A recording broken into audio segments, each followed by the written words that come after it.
श्री हरि जय श्री कृष्णा। हम्पी धाम की महिमा। हम्पी भारत देश के कर्नाटक प्रदेश के विजयनगर खंड का एक पुर है। हम्पी एक धाम है। यह दक्षिण भारत की कृष्णा तुंगभद्रा नदिया के किनारे स्थित है। आज के समय में हम्पी के बारे लोग ज्यादा नहीं जानते। हम्पी के बारे रामायण में भी लिखा गया है। हम्पी वह स्थान है जहां पर श्री राम जब सीता को ढूंढने के लिए लंका जा रहे थे तो इस स्थान पर ही श्री राम और लक्ष्मण को हनुमान मिले थे। प्राचीन काल में हम्पी को किष्किंधा कहते थे।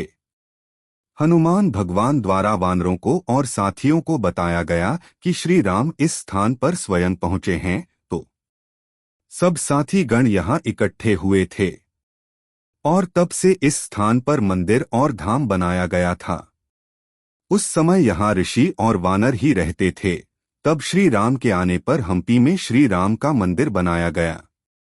मेरा उद्देश्य आपको बताना यह है कि हम्पी एक महान धाम हुआ करता था।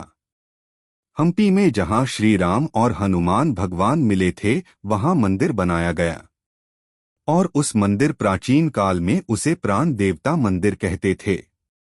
यहीं पर विजय विठला मंदिर बनवाया गया था और यहीं पर विरूपाक्ष मंदिर बनवाया गया था। विरूपाक्ष मंदिर भगवान शिव का मंदिर था। प्राचीन काल में भारतवर्ष में लोग श्री विष्णु और शिव की पूजा किया करते थे। विरूपाक्ष मंदिर एक रथ की तरह था जिसे घोड़े उसे खींचते थे, पर वर्तमान समय में वहां पर घोड़े नहीं हैं। यदि इतिहास की तरफ देखें तो भारत देश के इतिहासकार बताते हैं कि हम्पी धाम में विठला मंदिर के रथ के साथ घोड़े बनवाए गए थे, रात के साथ जुड़े हुए थे। जितना मैं समझ पाया हूँ हम्पी धाम के कई मंदिर जो लगभग 5000 साल से भी अधिक पुराने हैं और वह श्री राम के समय बनाए गए थे, क्योंकि यही तो श्री राम आए थे और साथ में शिव भगवान का मंदिर बनाया गया था। यहाँ पर भगवान विष्णु है, वहीं भगवान ब्रह्मा है और वही भगवान शिव है। जब हरिहरा और बुक्का राय यहाँ के राजा बने तो इस समय के बाद इस स्थान को हम्पी कहा जाने लगा। भारतवर्ष के इतिहास में लिखा है कि हम्पीपुर जो विजयनगर राज्य का पुर होता था, उस राज्य के बाद इस पर कृष्णदेवराय जैसे शासकों ने शासन किया जो कि वहां के बहुत प्रसिद्ध राजा थे और उनकी आखिरी लड़ाई जो मुसलमान हमलावर और मुसलमान तानाशाह शासकों के साथ थी। महाराज कृष्णदेवराय की जो आखिरी लड़ाई मुसलमान के साथ थी, उसे लड़ाई में मुसलमान ने महाराज कृष्णदेवराय को मार दिया और हम्पीपुर को नष्ट कर दिया। इतिहास में तो यह भी लिखा है कि हम्पी जो कृष्णा तुंगभद्रा नदिया के तट पर स्थित था, उस पर प्राचीन काल में चोला राज्य के राजाओं ने भी शासन किया इस हम्पी क्षेत्र तक।